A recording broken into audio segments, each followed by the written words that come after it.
In the lives of great leaders, we glimpse the story of humanity itself. Genghis Khan and Ashoka, one a conqueror, the other a convert, stand as two of history's most fascinating contrasts. Genghis Khan, the Mongol warlord, reshaped the world through force and vision. Ashoka, the Mauryan emperor, transformed himself and his empire through remorse and compassion. Their stories are not just about battles, but about the very nature of power. Is it better to rule with fear or with love? By comparing their lives, we explore what it truly means to lead and what kind of world we want to build. Let's begin the tale of two emperors, one who conquered the world and one who sought to conquer himself. Before he was known to the world as Genghis Khan, the name that would echo through history, he was simply Temujin. A name whispered on the wind, belonging to a boy born into a life of immense hardship on the vast and unforgiving Mongolian steppe. Orphaned and abandoned to the elements, left to fend for himself in a brutal world, Temujin faced betrayal at every turn and endured the humiliation of enslavement, experiences that would forge his character. Through these trials, he learned a crucial lesson, that unity meant survival and strength lay in numbers. He began the arduous task of uniting the often warring and disparate Mongol tribes, a feat many thought impossible.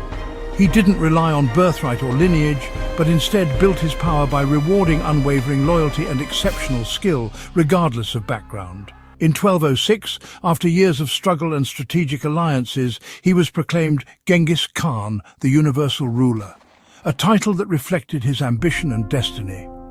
With his newly unified Mongol nation behind him, he set out on a path to conquer the known world. His armies were not just numerous, but incredibly disciplined and swift, masters of horsemanship and archery. They employed sophisticated psychological warfare to demoralize their enemies and utilized innovative military tactics that were ahead of their time. This combination of skill and strategy allowed them to consistently overwhelm their enemies, securing victory after victory. But Genghis Khan's rule was more than just military might. It was revolutionary in many aspects. He created a comprehensive code of law known as the Yasa, which promoted order and justice within his vast empire. He actively promoted trade and commerce throughout his territories, understanding its importance for economic prosperity. And he oversaw the construction and maintenance of a vast trade network that stretched across Asia, connecting East and West. He transformed previously scattered and warring clans into a unified and powerful nation, instilling a sense of common identity. He gave his people a written language, fostering literacy and preserving their history and traditions. And crucially, he made the Silk Road safe for merchants, encouraging the exchange of goods and ideas across continents. Therefore, his legacy is not solely defined by conquest and military expansion, but also by the forging of a new world order, one that facilitated trade, communication, and cultural exchange.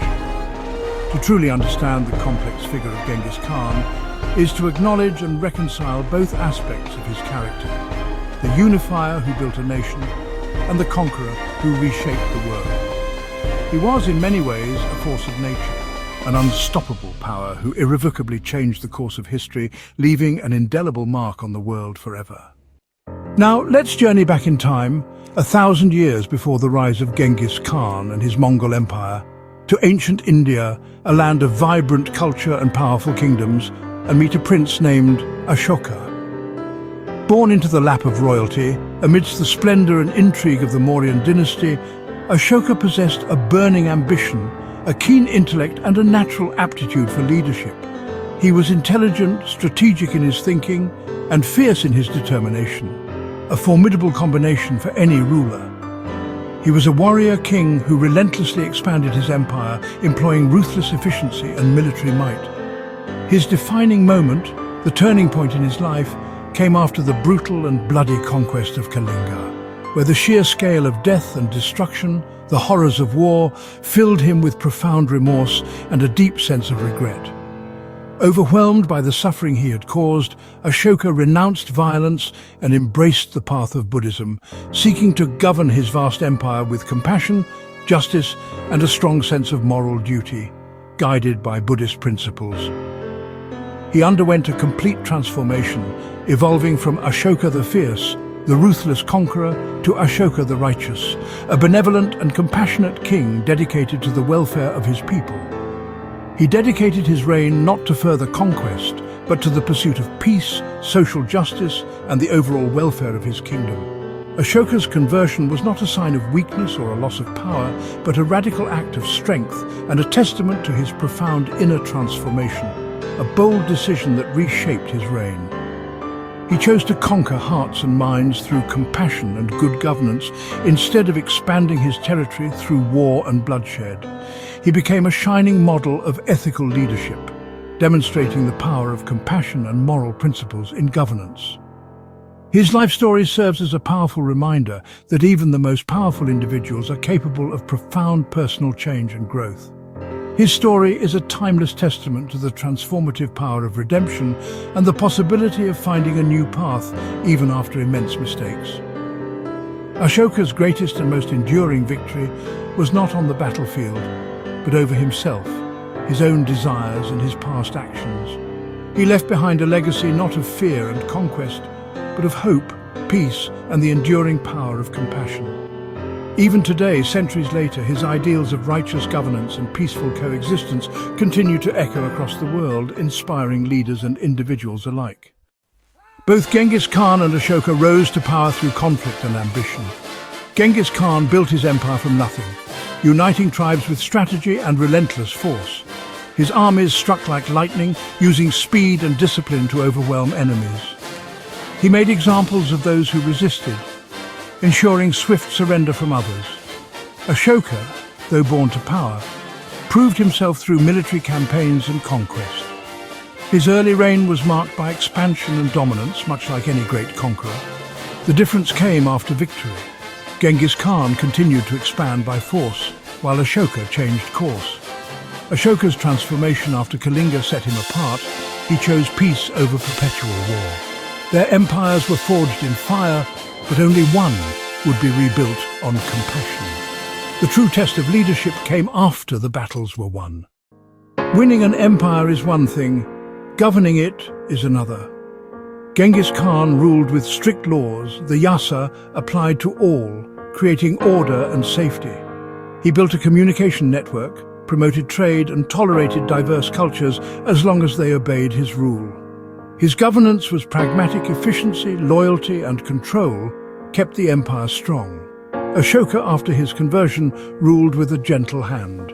He promoted Dhamma, compassion, truth, and respect for life, transforming government into a force for public welfare. Ashoka's edicts, carved in stone, spread his message of kindness and moral duty across the land. He built hospitals, planted trees, and sent officials to teach ethical conduct. Genghis Khan's empire was bound by law and fear, Ashoka's by shared values and hope. Their contrasting styles reveal two visions of what it means to rule. Every leader spreads a message by force or by persuasion. Genghis Khan's message was clear: submit and prosper, resist and perish. His army was his instrument, and the yasa his code order imposed from above. Cities surrendered to avoid destruction. His reputation alone conquered as much as his soldiers. Within his empire, discipline and loyalty were enforced by law, not debate. Ashoka, in contrast, renounced violence after Kalinga. He sought conquest by Dhamma, winning hearts through example, not the sword. His edicts spoke directly to his people, explaining his vision for a just society. Ashoka sent missionaries, including his own children, to spread Buddhism far beyond India. He expanded influence through philosophy, not territory. Genghis Khan's legacy was built on fear and order, Ashoka's on persuasion and peace. Their methods shaped the world in profoundly different ways. A leader's true legacy is what endures after they are gone. Genghis Khan's Mongol Empire was the largest in history, connecting East and West and sparking an era of exchange and innovation. His systems of administration and communication influenced rulers for centuries. He is remembered as a strategist and unifier whose brutal methods created a global network. Ashoka's legacy is philosophical. He spread Buddhism across Asia, transforming it into a world religion. His symbols, the Ashoka chakra and lion capital, still define modern India. Ashoka's greatest gift was the idea that rulers should care for their people's welfare. He stands as a model of enlightened leadership. Their legacies, one of power, one of compassion, continue to shape our world. Why do these ancient stories matter today? Genghis Khan and Ashoka faced choices that echo in our own world about power, leadership, and the cost of ambition. Genghis Khan teaches unity, merit and vision, but also warns of the price of conquest. Ashoka offers a lesson in redemption and ethical rule, showing that true strength lies in compassion. His Dharma foreshadows modern ideas of human rights and public welfare. Both used communication, law or edicts to shape their societies. Their lives challenge us. Is greatness measured by conquest or by the peace you bring? History is not just facts, but wisdom for our own choices. Their stories are mirrors for our debates about war, peace, and what it means to lead. We have walked with Temujin, felt the earth tremble beneath his conquering hooves, and stood with Ashoka, witnessing his transformation from a warrior king to a beacon of peace. We've observed from a distance, witnessing two vastly different paths to greatness, each etched with its own unique set of triumphs and consequences. Genghis Khan built an empire vast and formidable through unwavering discipline, strategic brilliance and sheer military might. Ashoka, on the other hand, sought to conquer not lands but hearts, through compassion, empathy and profound personal change. Their legacies are complex tapestries, far more nuanced than simply the path of the warrior stained with blood and conquest, or the saint radiating serenity and enlightenment. Both were complex individuals shaped by the tumultuous currents of their times, influenced by the beliefs and limitations of their eras. And both in their own distinct ways genuinely tried to create a better world, a more just and prosperous society as they saw it. The real lesson, the enduring wisdom we can glean from their lives, is not about engaging in a futile debate about who was the greater leader, but about the fundamental choices they made, the values they prioritized, and the consequences that rippled outwards from those decisions. Do we, as individuals and as a society, ultimately value strength, the ability to dominate and control, or compassion, the capacity to understand and alleviate suffering? Do we seek to establish order through rigid control, through the imposition of rules and the suppression of dissent, or through fostering genuine understanding, through open dialogue and the pursuit of shared knowledge? Their lives, their triumphs and their failures force us to reflect deeply on our own core values, on the principles that guide our actions, and ultimately on the kind of legacy we ourselves wish to leave behind for future generations. In their grand ambitions and their chosen methods, in their pursuit of power and their struggles with morality, we see mirrored humanity's eternal struggle, the constant tension between creation, the impulse to build and nurture, and destruction, the temptation to tear down and dominate. The final and perhaps most important question is ours to answer. What kind of world do we aspire to build, brick by brick, choice by choice? As we write our own story, day by day, action by action, which path, the path of strength or compassion, of control or understanding, will we ultimately choose to follow?